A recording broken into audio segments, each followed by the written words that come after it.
All right, so this new assignment is the Van Gogh assignment that you have chosen to do. It's going to be great because you're going to use line work and you're going to use colors to create motion where there is not motion. Basically, you're going to color certain areas kind of flat, maybe with a little bit of texture, and then you'll let that dry, and then you're going to go with darks, midtones, and highlights and create lines and different variation of lines to create motion where there is not motion, to create light and dark. So this is a pretty good assignment. It's a set series, so watch all the series and good luck.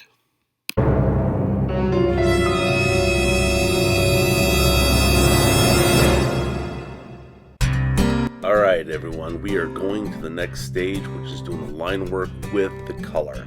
Just like Van Gogh, you can see here I'm just doing lines. I'm using the tip of the brush and creating short, long, different variety of line. That's what you're going to want. And you don't want all straight lines. Look at what I'm doing. Some more thin, some more thick. I got that nice rat tail going on with these lines to make them look more like waves. I'm starting off with just a phthalo blue, and then I'm going to mix other colors in with that blue later and make other colors darker and use the cobalt that I used with the cerulean and the light blue. Again, create some highlights. So I'm going over the purple. You can see on the bridge already I have some swirl lines going. That was Van Gogh, what he was known for, creating movement where there wasn't movement. We're trying to shadow it, and we're also trying to create movement where there isn't movement by using line work. You can see I have more swirls going on, and this is just the first color I'm using, phthalo blue. I'm keeping all the blues and the purples in one area of the painting, and then we're going to move the warm tones to the other. There will be some bleed using warm tones in the cool. That's mainly for reflection where the sun is. The next color I'm going to use, see I moved it, and I'm still using the phthalo blue, is I'm going to mix the phthalo blue with the purple that I used to paint the bridge. It's going to create a darker color, and I'm going to go over some of my line work in there and add new lines. Short, long, you want a variety of line. See here, I got the picture, and I have the blue, and now I'm going to add the purple. Again, mixing with the palette knife. You want to add water. You want a nice consistency. You want it thin. It's going to bleed through when you apply it, but that's why we work in layers. We go over top. So what you're seeing here, me going really fast, is I am creating new lines, and I am going over some existing lines to make those lines darker. As you can see in the image, it looks almost black. Now it's kind of purple, right? Right where the bridge is.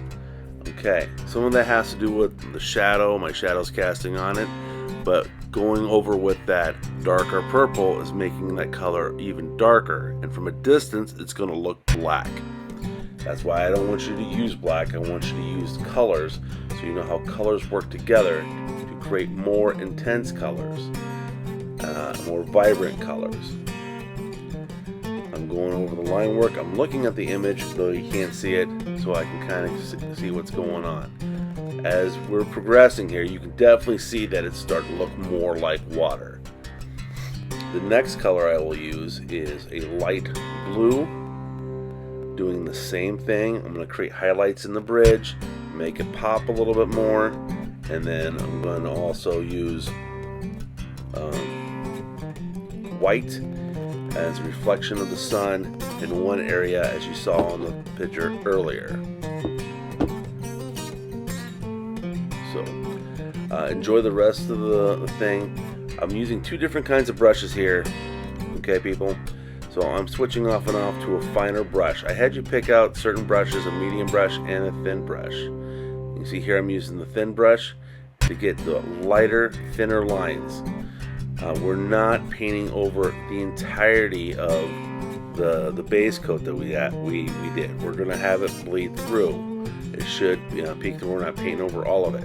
We're just adding our shadows and our highlights to that mid-tone to create that look of water, that look of line work, to create motion where there isn't motion. You can see that light blue is making everything pop because there's a heavy contrast there between light and dark.